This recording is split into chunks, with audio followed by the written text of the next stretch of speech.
آج وہ عورت اس کی ہو جانی تھی جس سے اس نے برسوں سے بے تحاشا پیار کیا تھا۔ اس مرد کو کمزور بننے پر بھی اس عورت نے ہی مجبور کیا تھا۔ وہ مرد کسی کے آگے کمزور نہیں تھا، مگر اپنی محبت کے آگے وہ بھی کمزور تھا۔ اس نے نقاب کو سختی سے اپنے چہرے پر رکھا تھا۔ خوف سے اس کی آنتڑیاں سکڑ رہی تھی۔ دل کر رہا تھا اسے اڑ کر گھر پہنچے، مگر نہیں، وہ خوف سے بھاگ بھی نہیں سکتی تھی۔ ایسا لگتا تھا دل وہیں رک جائے گا۔ اس نے اپنی خوف زدہ ہرنی جیسی نگاہیں پیچھے گاڑی۔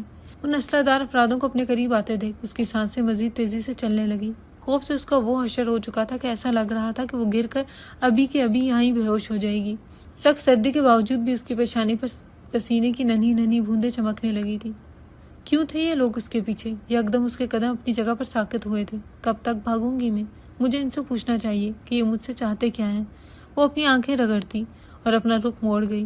نظریں نیچے۔ امجد اپنے آدمیوں کو دیکھتا دھاڑا۔ تمام افراد نگاہیں جھکا گئے تھے۔ پتہ نہیں اس گھمنڈی انسان کا کیا پتہ ہو سکتا ہے، کیمرہ لگا کر دیکھ رہا ہو۔ امجد مٹھیاں بھینچ کر رہ گیا۔ اچھا خاصا موقع ہاتھ سے نکل رہا تھا۔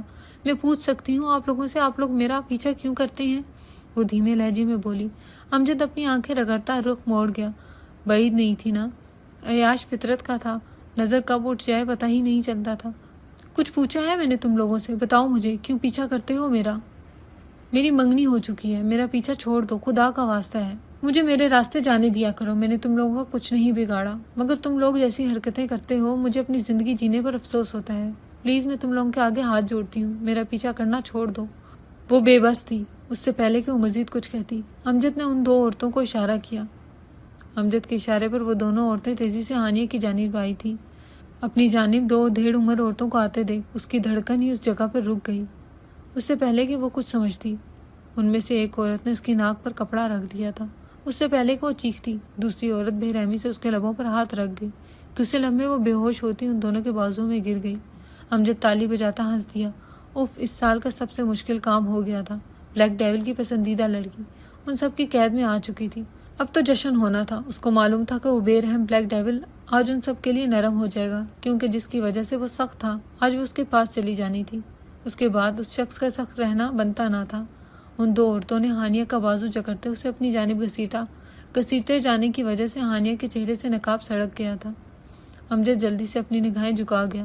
بے وقوف عورتوں، اس کے چہرے پر کپڑا ڈالو، خبردار اگر کسی مرد کی نظر اس کے چہرے پر پڑی، اگر کسی کی نظر پڑ گئی نا تو بلیک ڈیول تم لوگوں کو قیامت کی سیر کروا دے گا، اور انسانوں کی طرح اٹھا کر گاڑی میں ڈالو۔ گھسیٹو مت اسے، یہ بلیک ڈیول کی پسندیدہ عورت ہے، اگر اس کو ایک خروچ بھی آئی تو تم لوگ تو جانتے ہو نا بلیک ڈیول تم لوگوں کے ساتھ کیا کرے گا۔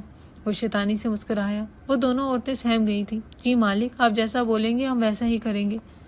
اب وہ دونوں نہایت نرمی سے ہانیہ کو اٹھا رہی تھی۔ ایسا لگ رہا تھا وہ ایک انسان نہیں بلکہ پھول اٹھا رہی ہوں۔ امجد کے لبوں پر مسکراہٹ پھیل گئی۔ خراش کی وجہ سے وہ لوگ اسے بھی مالک کہہ کر بلایا کرتے تھے۔ دل میں اتنے لڈو پھوٹ رہے تھے۔ ہانیہ کو گاڑی میں لٹا دیا گیا۔ وہ دونوں عورتیں ہانیہ کے برابر بیٹھی تھی، اس کا سر اپنے گود میں رکھ چکی تھی۔ اس کے ساتھ اتنی نرمی سے پیش آؤ جتنا خود سے بھی نہیں آئی ہوگی، یہ آرڈر ہے میرا۔ وہ دھونس جماتا گاڑی کو تیزی سے منزل کی جانب موڑ گیا۔ وہ معصوم لڑکی اس معصوم دنیا سے نکل کر اب ایسی دنیا میں جا رہی تھی جہاں معافی اور انسانیت نہیں تھی۔ بلیک ڈیول اس پر نظر جماتے مسکرا دیا۔ اچانک اس کے لبوں پر سختی آئی تھی۔ مولوی صاحب خبردار، اس عورت کی طرف نظر اٹھا کر بھی دیکھا، اگر دیکھا نا تو میں تمہارا وہ شر کروں گا کہ تم آئندہ اپنی بیوی کو دیکھنے سے پہلے بھی 100 بار سوچو گے۔ اس کی بات پر مولوی سر پٹاتے دوسری جانب رخ موڑ گیا۔ رخسانہ بیبی ڈال کو اٹھاؤ، زیادہ کچھ نہ کہنا، بس اتنا کہنا کہ تمہارا نکاح ہے بلیک ڈیول سے۔ اگر اپنی زندگی چاہتی ہو تو یہ نکاح کر لو، اور اگر زندگی نہیں چاہتی تو سمپل، پھر اپنی موت چن لو۔ اپنے چہرے پر نقاب چڑھا گیا تھا۔ رخسانہ اب تیزی سے ہانیہ کو بلا رہی تھی، جب بھی سونے میں مصروف تھی۔ اس کو اتنی سختی سے جگاتے دیکھ فراز کے لبوں پر زہریلی مسکراہٹ آئی تھی۔ تم کیا چاہتی ہو رخسانہ کہ کل تم اپنے ہاتھوں سے محروم ہو جاؤ؟ اس کے سوال پر رخسانہ کی سانس تک رک گئی تھی۔ نہیں جی، وہ بس ڈیول میں بس فضول باتیں نہ کرو، جو بولا ہے وہ کرو، نہیں تو مجھے جانتی ہو۔ وہ خوف سے کانپتے اب نرمی سے اٹھا رہی تھی۔ 15 منٹ کی تگ و دو کے بعد بلاخر ہانیہ نے آنکھیں کھول ہی دی تھی۔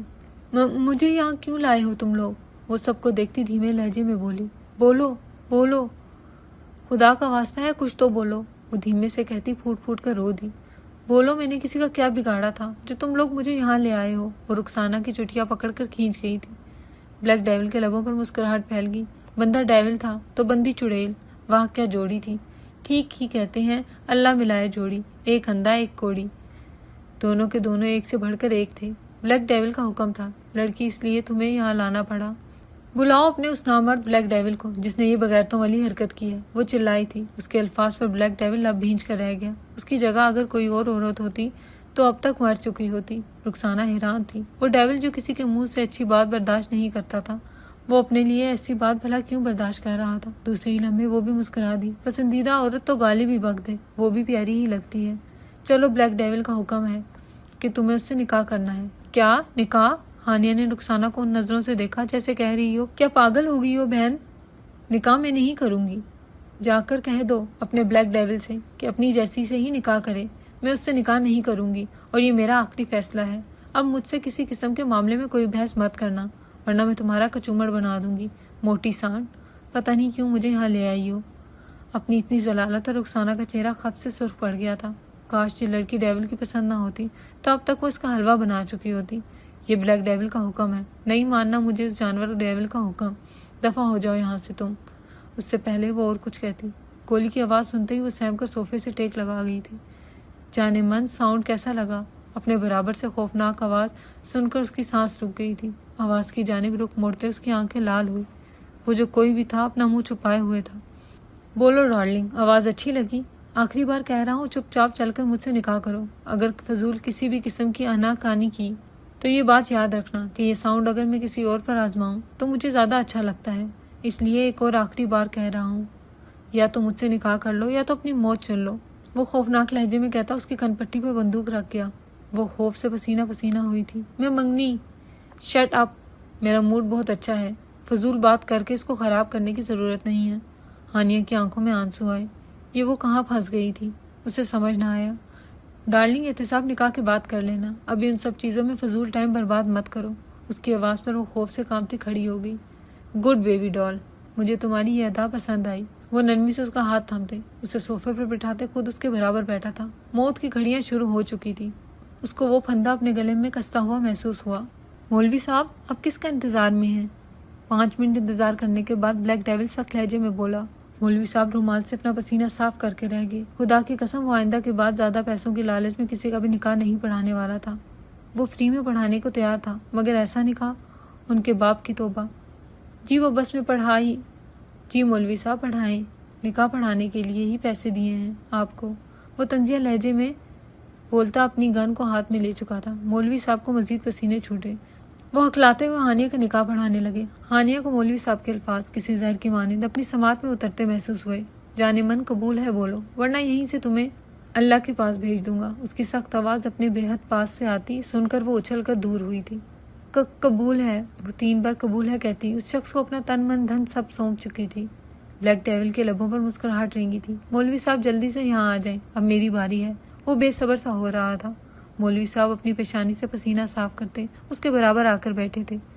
اب وہ ہکلاتے ہوئے اس کا نکاح پڑھا رہے تھے۔ بلیک ڈیول نے منہ بنا کر مولوی صاحب کو دیکھا، مگر اس وقت وہ کچھ بھی کر اپنا نکاح خراب نہیں کرنا چاہتا تھا۔ مولوی صاحب کے الفاظ سن کر وہ مسکرا دیا۔ دوسرے لمحے وہ 3 بار قبول ہے کہتا اس عورت کے تمام حقوق و فرائض اپنے نام کر چکا تھا۔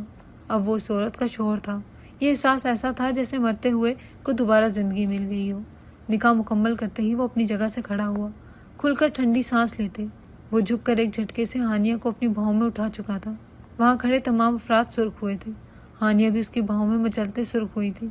اس نے یہ نہیں سوچا تھا جو ہوا تھا۔ بلیک ڈیول اس کو سختی سے اپنی بھاؤں میں بھرتے ایک سخت نظر وہاں بیٹھے تمام افراد پر ڈال گیا۔ کیا آپ لوگوں کو جانے کے لیے انویٹیشن چاہیے؟ سخت طنز پر تمام افراد تیزی سے کھڑے ہوتے وہاں سے نکل گئے تھے۔ ہاں نہیں تو پتہ بھی ہے کہ آج میری ویڈنگ نائٹ ہے، پھر بھی نہیں جا رہے؟ صحیح کیا نا میں نے بیبی ڈال، وہ ہانیہ کی آنکھوں میں آنکھیں ڈالتا نرمی سے بولا۔ خوف سے ہانیہ کے لب کنگ ہو گئے۔ یہ شخص بے شرمی کر کے اس کی سانسیں پہلے ہی روک چکا تھا، اوپر سے اس کا خوف۔ یہ شخص ہر حال میں خوف زدہ تھی۔ وہ اس کی شر سے بھی پناہ مانگتی تھی۔ اس کا گریبان سختی سے تھام گئی تھی۔ اگر وہ اس کو چھوڑ دیتا پھر اس کو کم از کم اس عمر میں اپنی ہڈیاں نہیں توڑوانی تھی۔ بیبی ڈال سختی سے تھامو، نہیں تو نیچے پھینک دوں گا، وہ شرارت سے کہتے اس کی کمر پر ہاتھ پھیر گیا۔ ہانیہ بری طرح سرخ پڑتے اس کے سینے میں منہ چھپا گئی تھی۔ یہ بالکل بے اختیارانہ عمل تھا۔ بلیک ڈیول کے دل کی دھڑکنیں بڑھی تھیں۔ اس کو یقین ہو گیا تھا کہ وقت سے پہلے یہ عورت اسے ہارٹ اٹیک دلوا سکتی تھی۔ وہ اس کو سختی سے اپنی بھاؤں میں تھامے ایک عالیشان کمرے کے اندر داخل ہوا۔ ہانیہ اس کمرے کو دیکھ منہ کھول کر رہ گئی تھی۔ اس سے شاندار اور حسین کمرہ اس نے آج سے پہلے کبھی نہیں دیکھا تھا۔ اوف بیبی ڈال، آج ہماری ویڈنگ نائٹ ہے اور یہ میں منانا چاہتا ہوں بہت دھوم دھام سے۔ دیکھو اس کے لیے میں نے اپنا کمرہ کتنی خوبصورتی سے سجوایا ہے۔ وہ بے باک بات کرتے ہوئے اس کے ہوش اڑا گیا۔ اس نے رخ موڑتے ایک بھرپور نگاہ کمرے پر ڈالی تھی۔ کمرے کو دیکھ کے اس کی نگاہیں گلابی ہوئی۔ کمرے کو اس حد تک خوبصورت سجایا گیا تھا کہ اس کو اپنی نگاہ ہٹانا مشکل لگا۔ کھو گئی نا تم بھی؟ مجھے پتا تھا۔ اس کی آواز سنتے ہی ہانیہ چونکی۔ یہ آواز، ہاں یہ آواز اس نے پہلے سن رکھی تھی، مگر کس کی؟ اچانک ہی اس کے دل میں ایک خیال آیا، نہیں، بلیک ڈیول وہ نہیں ہو سکتا۔ دل ہی دل میں کہتے وہ مزید خوفزدہ ہوئی، مگر جو بھی تھا وہ اس شخص کا چہرہ اب دیکھنا چاہتی تھی۔ کہیں وہ جو سوچ رہی تھی وہی تو نہیں؟ نہیں فراز، ایسا نہیں۔ بلیک ڈیول، ایک شرط پر ہی میں وہ کروں گی جو تم بولو گے۔ بولو میری جان، کیا شرط ہے تمہاری؟ آج تم جو کہو گی تمہارا خادم خاص وہ سب مانے گا۔ اس کی یہ بات پر ہانیہ کے لبوں پر خوبصورت سی مسکراہٹ بکھر گئی۔ جو کوئی بھی تھا لفظوں کے معاملے میں بہت فراغ دل تھا۔ ٹھیک ہے پھر مجھے اپنا چہرہ دکھاؤ۔ تم میرے شوہر ہو اور میں حق رکھتی ہوں تمہیں دیکھنے کا، اس لیے میں چاہتی ہوں کہ تم مجھے اپنا چہرہ دکھاؤ بنا کسی بحث میں پڑے۔ بلیک ڈیول حیران ہوتا، اس کی آنکھوں میں آنکھیں گاڑ گیا، مگر دوسرے ہی لمحے وقت اپنی سانس تک روک گیا تھا۔ وہ نرمی سے ہانیہ کے قدموں میں بیٹھا۔ ہانیہ بھی حیران ہوتے اپنے پیر پیچھے کھینچ چکی تھی۔ دوسرے ہی لمحے بلیک ڈیول اپنے چہرے سے وہ ماسک اتار چکا تھا۔ اس کا چہرہ دیکھتے ہانیہ ساکت رہ گئی۔ ایسا لگ رہا تھا وقت کی گردش تھم گئی، ایسا لگ رہا تھا سب ختم۔ فراز تم؟ اس کے لہجے میں زمانوں کا دکھ بول رہا تھا۔ فراز مسکراتے ہوئے کھڑے ہوا، اس کے برابر میں بیٹھا۔ ہاں جانے من میں، وہ نرمی سے کہتے اس کے ہاتھوں کو اپنے ہاتھوں میں تھام گیا تھا۔ ہانیہ سانس روکے اس کے خوبصورت چہرے کو دیکھے جا رہی تھی۔ فراز اس کو دیکھنے کے سٹائل پر لب دبا کر مسکرا دیا۔ جانے من یوں نہ دیکھو، میرا کمزور دل بند ہو جائے گا۔ اس کی بات پر وہ چونک کر ہوش میں آتے ایک جھٹکے سے اس کے ہاتھوں کو خود سے دور جھٹک گئی۔ دفع ہو جاؤ تم یہاں سے فراز، میں تمہیں کیا سمجھتی تھی اور تم کیا؟ جانتا ہوں میری جان، تم مجھے نامرد اور کمزور سمجھتی تھی، مگر افسوس جو تم مجھے سمجھتی تھی وہ میں نہیں ہوں۔ I am in love with you جان، بہت چاہتا ہوں تمہیں۔ جانتا ہوں یہ نکاح غلط طریقے سے کیا، یہ سب اچھا نہیں تھا، مگر میں کیا کرتا ہانیہ، تمہیں بچپن سے چاہتا ہوں، اتنا کہ میں بتا بھی نہیں سکتا۔ اتنا چاہتا ہوں نا میں تمہیں کہ اگر تم مجھے کہو گی نا میں کہ میں مر جاؤں تو خدا کی قسم میں مر جاؤں۔ وہ نرمی سے کہتے اب اس کے ہاتھ کی انگلیوں کو چوم رہا تھا۔ ہانیہ کی دھڑکنیں کانوں میں بجنے لگی۔ یہ سب کیا تھا؟ وہ کیوں شرما رہی تھی؟ اس کا دل کیوں دھڑک رہا تھا؟ اسے سمجھ نہ آیا۔ سامنے بیٹھا شخص علاوہ اس کے دوست کے کچھ بھی نہ تھا، پھر وہ اس شخص کو اپنے دل کے اتنے قریب محسوس کیوں کر رہی تھی؟ کیا یہ نکاح کے 3 بولوں کا اثر تھا؟ اس نے اپنے دل سے سوال کیا۔ شاید ہاں، شاید نہیں۔ نکاح کے ان 3 بولوں نے اس کا دل بدل کر رکھ دیا تھا۔ گھر والوں سے بات کی، بہت بار کہا کہ تمہارے لیے رشتہ مانگ لیں، مگر بہت بار انہوں نے میری بات ہی اگنور کر دی۔ وہ اس بات پر نظروں سے مجھے دیکھتے تھے کہ میں زمین میں گڑ جاتا۔ کیا کروں یار، سب کو بتا تھوڑی سکتا تھا کہ میں اصل میں کیا ہوں۔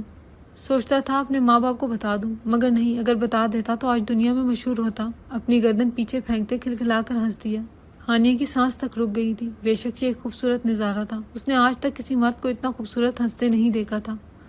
اسی لمحے اس کا دل اس کے ہاتھوں سے نکل کر اس مرد کا ہو گیا جس کو تھوڑی دیر پہلے وہ پتہ نہیں کیا کیا کہہ رہی تھی۔ اس کی آنکھیں پتھر کی ہو گئی، وہ اب تک ساکت اس مرد کو ہنستا دیکھ رہی تھی۔ اف گاڈ، مگر آج سے تم میری حقیقت جانتی ہو، تم میری بیوی ہو، اب سے تم سے چھپانے کا کوئی فائدہ نہیں۔ بہت بار کوشش کی تھی کہ گھر والے تمہارے لیے میرا رشتہ مانگے، مگر نہیں یار، وہ مجھے کہتے تھے کہ میں جتنا کمزور اور خوفزدہ ہوں میں تمہاری حفاظت نہیں کر سکتا۔ اس کی آنکھیں سرخ تھی، وہ گہرے سانس لیتے خاموش ہو گیا، اور ہانیہ کو خاموشی آج سے پہلے اتنی بری نہیں لگی تھی۔ دل بدل گیا تھا، جذبات بدل گئے تھے، اب اس مرد کے منہ سے سب جاننا تھا۔ پتہ نہیں کیسی جلدی تھی جو مچ گئی تھی۔ بہت چاہا میں نے تمہیں، کوشش کی کہ سیدھے راستے سے تمہیں حاصل کروں، مگر شاید تم میرے نصیب میں الٹے راستوں سے ہی آنا لکھی تھی۔ وہ ہنستے ہوئے اوپر بیٹھتا اس کے ہاتھوں پر اپنے لب رکھ گیا تھا۔ ہانیہ کا چہرہ تیزی سے سرخ ہوا تھا، اب وہ نرمی سے اس کی انگلیوں کو چوم رہا تھا۔ ہانیہ کا دل 900 کی سپیڈ سے دوڑنے لگا۔ یہ مرد، ہائے رے یہ مرد، ایک لمحے میں اسے اپنے عشق میں پاگل کر چکا تھا۔ اس کی آنکھیں سرخ ہونے لگی، اب وہ زمین پر بیٹھے نرمی سے اس کے پاؤں چوم رہا تھا۔ تم سے اتنی محبت کی ہے نا میں نے کہ اب ان پیروں سے بھی اب مجھے عقیدت ہوتی ہے، وہ کہتا اس کے پاؤں سے ہلا رہا تھا۔ اس کی اتنی محبت دیکھ ہانیہ کی آنکھوں میں آنسو آ گئے تھے۔ کوئی اسے اتنا چاہتا ہوگا اس نے نہیں سوچا تھا۔ فراز اب اوپر بیٹھتے نرمی سے اس کے دونوں آنکھوں کو چوم رہا تھا۔ جانتا ہوں کہ تم مجھ سے محبت نہیں کرتی، مگر وہ سب چھوڑو، وہ میرا میٹر ہے۔ تم دیکھنا، تمہیں میں اتنی محبت دوں گا کہ تم بہت کم عرصے میں ہی مجھے چاہنے لگو گی۔ وہ مسکرا کر کہتے اس کی پیشانی پر اپنے لب رکھ گیا۔ اس کی اس عقیدت بھرے لمس پر ہانیہ نے آنکھیں موند دی تھی۔ محرم کی طرف سے دیا جانے والا یہ پہلا عقیدت بھرا تحفہ تھا۔ میرا سکون ہو تم ہانیہ، میں جانتا ہوں تم اس شادی سے خوش نہیں، مگر میں تم سے وعدہ کرتا ہوں کہ میں تمہیں اتنا خوش رکھوں گا کہ تم سب بھول جاؤ گی۔ یاد رہوں گا تو بس میں بلیک ڈیول اور فراز جو تم سے بے تحاشا بے حد محبت کرتا ہے، وہ شدت سے کہتا اس کو اپنے سینے میں بھینچ گیا تھا۔ ہانیہ کے لبوں پر مسکراہٹ دوڑتی چلی گئی۔ اس نے نرمی سے مسکراتے فراز کی پشت پر اپنے ہاتھ باندھ دیے تھے۔ یہ ایک ایسا دلاسا تھا جسے محسوس کیے فراز مسکرا دیا۔ محبت کی منزل کتنے قریب تھی اسے معلوم ہو گیا۔ اس نے محبت سے مسکراتے ہانیہ کے بالوں پر اپنے لب رکھے تھے۔ شکریہ میری جان، میری زندگی میں آنے کے لیے، میری زندگی کو خوبصورت بنانے کے لیے۔ وقت ان دونوں کو دیکھتے مسکرا دیا۔ دو وجود ایک ہو گئے تھے۔ چاند بھی ان کے ملن پر شرما کر بادلوں کی اوٹ میں چھپ گیا۔